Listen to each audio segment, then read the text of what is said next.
Hey guys, JB here from Alpha Wolf Consulting, coming to you today with the next lesson in the Introduction to Sales and Communications course, which is Buyers Must Trust You. All right, so this is the last lesson in the little series on the three keys to any sales. So just understanding the last two lessons, buyers must know you, buyers must like you. And now we're getting into buyers must trust you. And just remember, these are all based around personal bias. So, like, for example, what is trust? When we say a buyer must trust you, what does that even mean in terms of, how does a buyer dictate what trust is? How does a buyer give trust? How do we earn trust with people? And trust, simply put in today's society, is we have to understand that there is a link between what is said and the actions and outcomes. So for example, as a buyer, we want to know that, if the price says 19.95, we're not going to get to the cash register and then turn around and say it's 25.45. Do you sort of understand what I mean? We have to be able to trust that what is written on the product and the price is accurate. So when we're talking about, as a salesperson, building trust, what we're trying to build trust in is me as a salesperson or you as a salesperson, the product or the service that we're offering to the potential buyer, and the company that stands behind that product or service.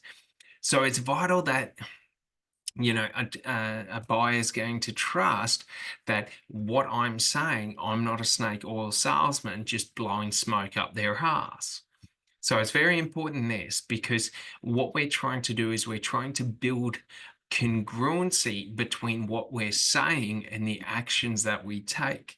So throughout our sales process and our engagement with a potential buyer, what we're trying to do is we're trying to demonstrate to them that my word or what is said by me is followed up by actions. For example, if we say, I will call you in an hour, we do not call the potential buyer in 2 hours, we call them in 1 hour. So that there is congruency, so that they know when I say I will contact you at this point, I will contact you at this point. And it's very, very important because trust equals comfort, relaxation. Trust means they don't have to doubt the information being presented to them by the salesperson or the business about the product, that they can trust what is being said as being accurate and honest. And this is important because trust is more than just, not lying to a customer. Trust is accuracy of language. When I say the product will do X, Y, and Z, it won't do X, Y, and Z and B, it will do X, Y, and Z. So we're setting expectations and delivering on those expectations. So throughout the sales process and sort of the interaction with buyers, while we're trying to get them to know us and like us, we're also trying to get them to trust us by showing them stability. Okay, emotional stability within our emotional state, stability within our offer, that we're not,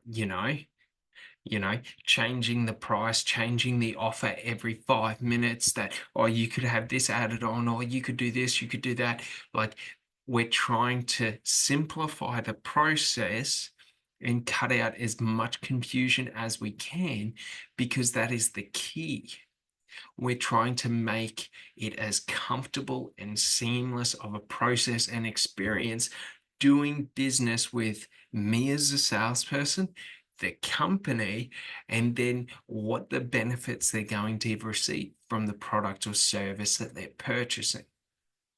So it's very, very important that with trust, what we're trying to do is play on stability, on that not stagnant, but we want it to be an even keel the whole way through.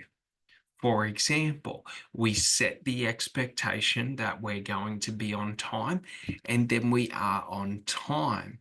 We are not 20, 30 minutes early. We are not 20, 30 minutes late. We arrive when we say we're going to arrive. Okay. We're prepared for each of the interactions with a potential buyer so that that buyer feels that they don't have to worry about preparing for everything, that it's being taken care of. So, what we're trying to do is build up that trust on multiple different levels and layers, that they can trust the words that we say, that they can trust our professional standards, that they can trust our emotional standards, that we're not just going to fly off the handles. So it's very, very important, because we've got to remember, okay, business is not separate from the human experience. Business is a part of the human experience in terms of, you know, we can't forget about basic human psychology, and basic social psychology as well. Okay, so just understanding that for thousands of years we have interacted and communicated in certain ways, and we have to be congruent with that.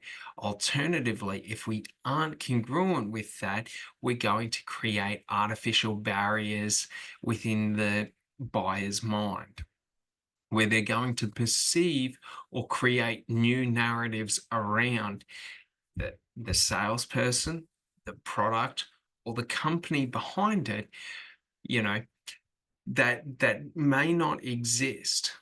So that's an important thing to understand, is that what we're trying to do is we're trying to create an experience, or a perceived experience, and then we're trying to deliver on it. For example, you know, next to all manufacturers of any goods have to offer warranties on defective property, or defective, you know, products. So we know that a company has to honor a refund if the product is faulty, or if it is, you know, um, misaligned, or if they have misled or lied about it. We have all these protective standards throughout business, and throughout, the business culture, in terms of having, like our regulatory bodies and things like that, having our ombudsmans to go and talk to, and all of that, having standards set by the government, and having legislation protecting consumers' rights and protecting businesses' rights. So what we're trying to get across to potential buyers is that they can trust that we honor all standards set by societal standards, and by business culture, and by legislation, and all of this. It's vital that we get this across, because this is a way that we, one, build trust, but create a level of comfort between us and the consumer, or the potential buyer, so that they know if things go bad, okay, it's not going to go bad for them.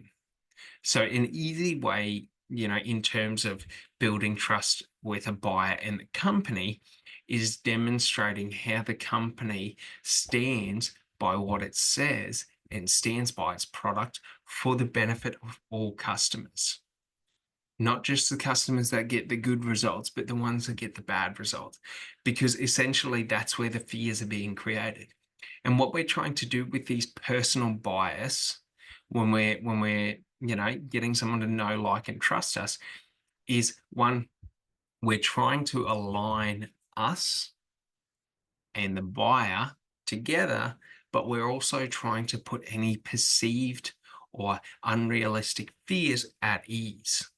What if the product breaks? What if this? What if that? You know, what if I decide I don't want it, and all of this?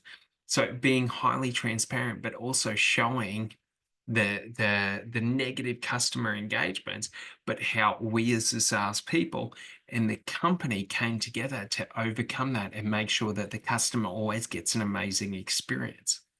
And being able to show this is very, very powerful in demonstrating to a customer, even if the chips fall down and things go bad, we're going to be there and stand behind you. So, this is why a lot of businesses nowadays offer 100% money back guarantees if you're not satisfied, because the likelihood that a satisfied customer is going to try and, you know, revoke, like say, I'm not satisfied, is quite low. So it's a lower risk way to show customers that we value your security and we want you to feel safe. The same as can be said with no locking contracts and things like that. So just understand, when we're trying to build trust with a potential buyer, the key thing is congruency. It's stability. It's predictability. When I can predict the outcome or predict potential, you know, negative events or challenges or pitfalls, okay, I feel more confident. I feel like I understand it. So what we're trying to do is we're trying to give that experience to a potential customer to where they know and expect and can expect what is going to happen. If the bad happens, this is how the salesperson and the company will overcome it, and different things like that. But we're also trying to build on the personal relationship, because that's what we're trying to do. We're trying to relate and develop strong relationships by building trust, by getting potential buyers to like us and having them know who we are. Okay, so just understanding this just means that we're able to connect with a potential buyer at a much higher level and a much more deep and personalized level. And this personalized level is what gives them comfort to be a repeat business. You notice in business that customers that have purchased the product multiple times. So, for example, the first time we ordered a pizza, okay, let's just say the first time we ordered a pizza, it would have been nerve-wracking because, well, what pizza do I get? What goes on it? What's good on a pizza? You know, is it going to be fresh food? Is it going to be rotten? Is it this? Is it that? Like, we have no expectation to put this potential experience against. So we don't know what to expect. When we're ordering a pizza for the 100th time, it's like anything. So we've just got to understand, depending on the product and the service that your company offer, okay, in terms of, is this product something that they've got experience with? Is this service something that they've got experience with? Can we relate and find out what their previous experiences were, so that we get a bit of an understanding of what they're sort of measuring against to become comfortable. Because if there is no past experience, for example, the first time you buy a property or the first time you buy a car, you have absolutely no idea what's happening. So it's a very highly emotional and stressful time. So we've just got to understand, throughout the buying experience, it's an emotional experience, because we're purchasing based off emotions, not based off logical reasons. Okay, even though we may justify our purchase based out of logical reasons. Oh, well, I bought this car because it's good on mileage. I bought this car because it's fuel efficient. I bought this car because it's, this, that, and the other. When the true reason is, I bought this car because it was red. I bought this car because it was a sports car. I bought it so it would impress girls or impress my friends. I bought it so I could, go 180 down the highway, whatever it may be. Okay.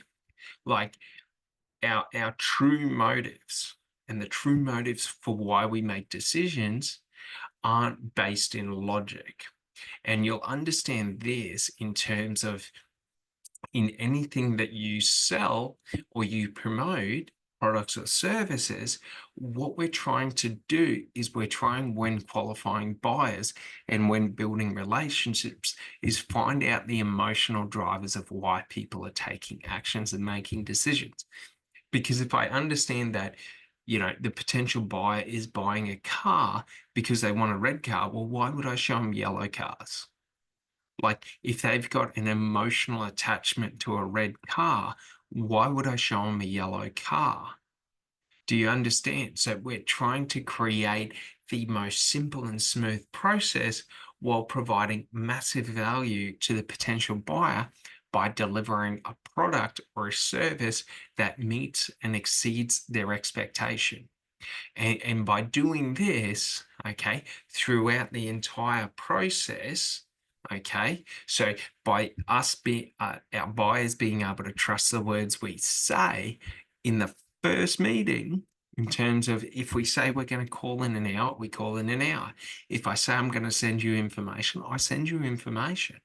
Like, we have to be accurate. So think about it like this: when we're trying to build trust with a buyer, what we want to do is we want to structure our sales process, or our engagement, in terms of, the calls, the emails, and all of this. We want to set expectations and then meet and exceed those expectations, because the more we do this, the more trust we build. Okay, and that trust is what we leverage when asking for the order, when, you know bringing someone across the line. Because if someone trusts us and our intentions, okay, we're able to ask them more direct and more sort of pointed questions, to when we ask for the order. you know you've mentioned, you wanted a nice red convertible sports car. This one here is the perfect one for you because it meets all of your needs, you know, and we're asking them, and they might say, "Oh, I don't know. I don't know if I like it." And it's, well, what don't you like about it? What could we change about it? And they might say the price. They might say the rims. They might say the color of red. Like, what we're trying to do is we're trying to get honest answers when we're putting pressure on a customer in terms of making a decision. Now, I'm not talking about we're pressuring them into buying, but we're putting pressure on them to be honest with us, to tell us the truth, because that's what we need to be able to get what they want. If a customer tells us they want a red car, but truly they want a black car, like, and we're going around only ever showing them red cars, you know what I mean? And we're not getting accurate information or honest information, what we're going to do is we're shooting ourselves in the foot, because what they're looking for, we are not offering them. So no thing that we offer them will meet the desire or the needs that they want, or the perceived needs. So it's very important for this, because when we get further down the line of the sales to where we're looking to close, well, we want to have built up enough relationship that we can have candid conversations where we can really dive in on finding out exactly, well, what is it about this product that I've offered you that you do not like? Like, do you just not want to buy from me in general? Or do you just not like this product? Does this service not meet your needs? Like, what is it, so that I can understand, so that I can either alter or find a different product or service that best meets your needs? For example, to put this in perspective, when I was doing property sales, okay, for first home buyers, a lot of them would say things like, I have to live, you know, in this suburb, inner city Brisbane. I have to live inner city Brisbane within 10 minutes. And that's not the truth, because the thing is the products or the properties that were there were either outside their budget or weren't the properties that they were looking for. So it's about finding out, well, you want this, or you say you want this, but what do you really want? Because we can want to live inner city Brisbane at a price point of $1 million every day of the week. But if we can't afford that price point, it's a dream. Do you know what I mean? So there's no point us wanting that if it's out of reach because it's illogical. So then what we do is we ask them more questions. Well, you know, what kind of land would you like? Where are you operating? Where are the kids at school? A lot of the times what would happen is the reason that buyers wanted to buy, or these first home buyers wanted to be in inner city, was because they wanted to be in a specific school zone. They wanted to be, within in a specific traffic area because there was specific, traffic jams in the morning and the afternoon traffic. Like there were different reasons other than just they liked that area. It was they liked that area because it avoided different things.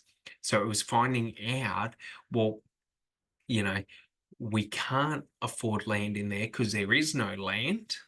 So if we're going to move out, where is the location? So what we have to do is we have to then take them on a journey to go and look at different land and find out how that land meets their needs. Okay. So what I mean by meets their needs is it close enough to work? Is it close enough to the school districts that you like? Are the school districts in this new district the same, similar or the same quality as where you wanted? You know, is the traffic going to be good? Is this going to be better or worse? Because, for example, if you're working inner city Brisbane, like in the CBD, well, yeah, specific locations, i.e., not being east, west, north, or south, may provide less traffic jams.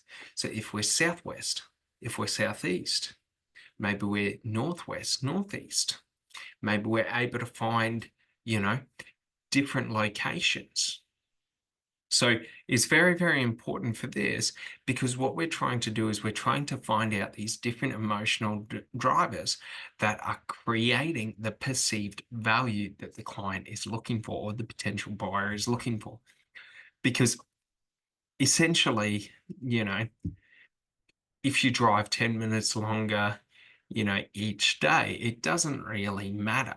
But if you perceive, it taking you longer than 15 minutes to get to work as being a negative thing, every time you have to drive to work for half an hour, you have a negative experience. So it's understanding these perceived values that potential buyers want in terms of, what is it that they like and what is it that they don't like? Because the things that they don't like, they're actively trying to avoid, and the things that they like, they're actively trying to move towards. So it's about having enough trust within the buyer to be able to have such an open conversation with them that we can actually find these things out. Because if we don't build any trust with a potential buyer, they just boom, gone. You know what I mean? All right. Well, I hope you understand. I hope you get this one. And I'll see you on the next lesson. We're going to be getting into the 4-step sales process next. All right. Well, you guys have an amazing day, and I'll talk to you later. Thanks so much.